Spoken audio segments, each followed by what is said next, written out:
Hey guys, I'm Zach the Movie Fan, and once again, finally, we're talking about the original Black Christmas. The original Black Christmas is a horror movie that I've been wanting to get to for years, mostly because of the huge cult following it's gotten. Um, I first heard of this movie from uh, from the YouTuber Andy from Stitch Together Pictures. Really good YouTuber, by the way. I recommend his content. He did a video talking about the original and the remake of Black Christmas, and that was my introduction to the original.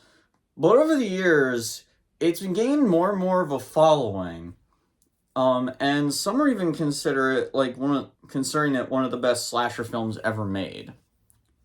So I finally did get around to watching it, and it is really damn good. Let's get that right off the bat.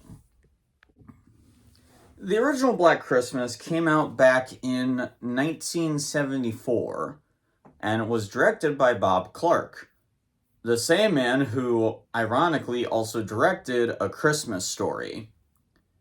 Talk about two completely different Christmas films. One, one is a beloved Christmas comedy with a heartwarming feel.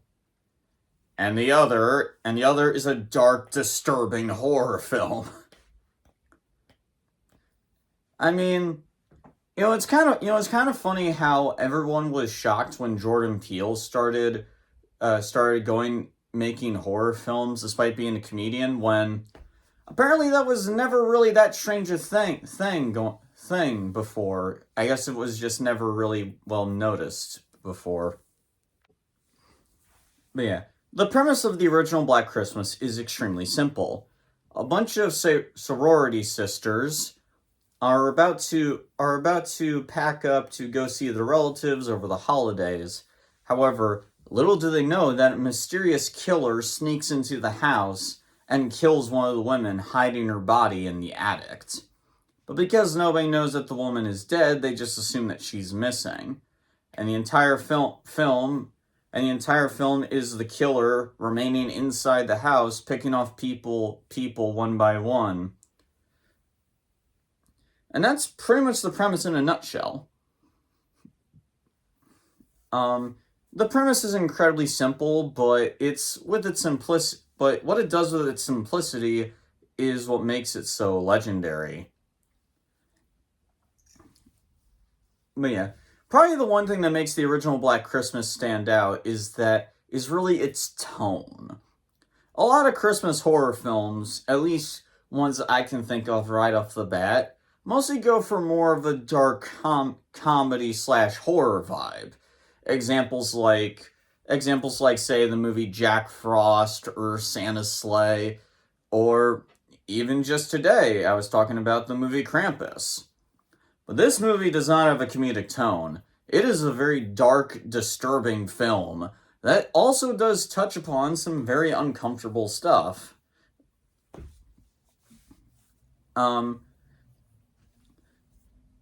But yeah, this movie actually does dive into social commentary that, unfortunately, actually still holds up today. And I say unfortunately because a part of me really wishes that a lot of these issues we still wouldn't have today. You see, the main character of this film is a woman named Jess, and she is currently pregnant, but she wants to have an abortion so she can focus on her career, seriously pissing off her boyfriend, who pretty much goes through a fucking mental breakdown and tries to tell her what she should do with her body. Apparently, this movie was made shortly after Roe v. Wade happened. And I'm very sad to say that this film's social commentary on abortion actually makes it more relevant now than when it originally came out. And that is sad.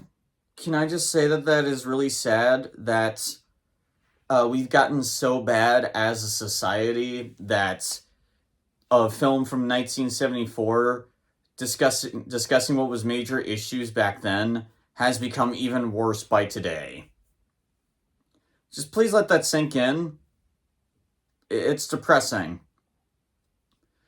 It's like, what, 50 or almost 50 years after this movie came out, and we still haven't gotten better. It's depressing.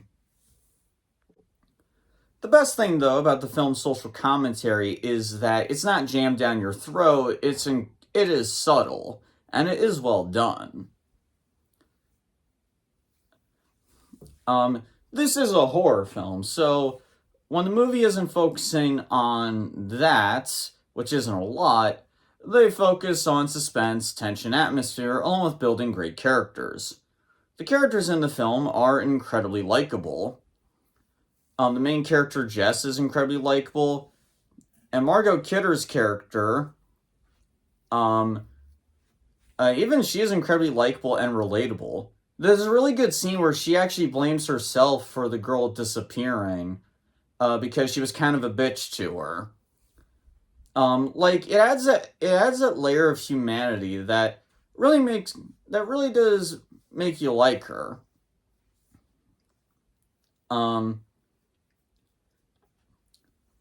But yeah, the suspense and tension in the film is fantastic, and a lot of that is because of its killer. So, who exactly is the killer of this movie? We don't know. Yeah, fans of this film over the years have called the killer Billy. Mostly because he drops that name during one of his many phone calls. However, the movie never confirms if that's his real name. As far as we know, the dude's real name is completely anonymous. We have no idea who the fuck this guy is. We don't know what he looks like. We're not given a backstory.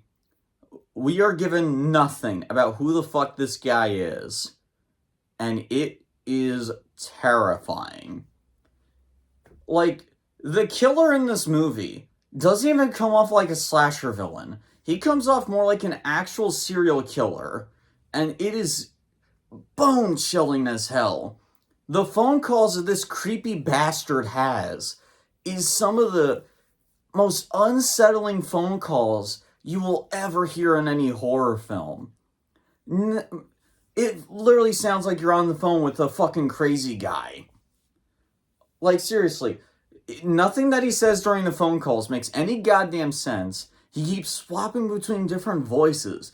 Sometimes he sounds like an adult man, other times he sounds like a man impersonating a woman, other times he sounds like a woman, other times he sounds like a kid. Like, I mean, it's like, you could tell these phone calls are coming from someone who's off his fucking rocker, and it's absolutely terrifying. I mean, this is a guy that belongs in like a fucking Hannibal Lecter movie instead of a fucking slasher film. He's that intimidating, and the fact that you never see him either, that adds to how fucking creepy he is. The kills in the movie, it is a slasher film after all, the kills in the movie definitely, they aren't bad, but they definitely don't show a lot of gore, but I actually think that works in the film's favor. It goes for more of the Halloween or Texas Chainsaw kind of approach, where like you don't really need to see a lot of the gory details in order to find the killer threatening or to find it scary. If anything, I think the simplicity of the kills actually does add to the realistic atmosphere that the movie sets. And that's the thing, too. This is probably one of the most realistic slasher films I think I've ever seen. I mean, the only other realistic slasher film that I can think of off the top of my head is the Texas Chainsaw Massacre. And it does feel very similar to that. It feels really realistic, and it does add to how scary and suspenseful it is.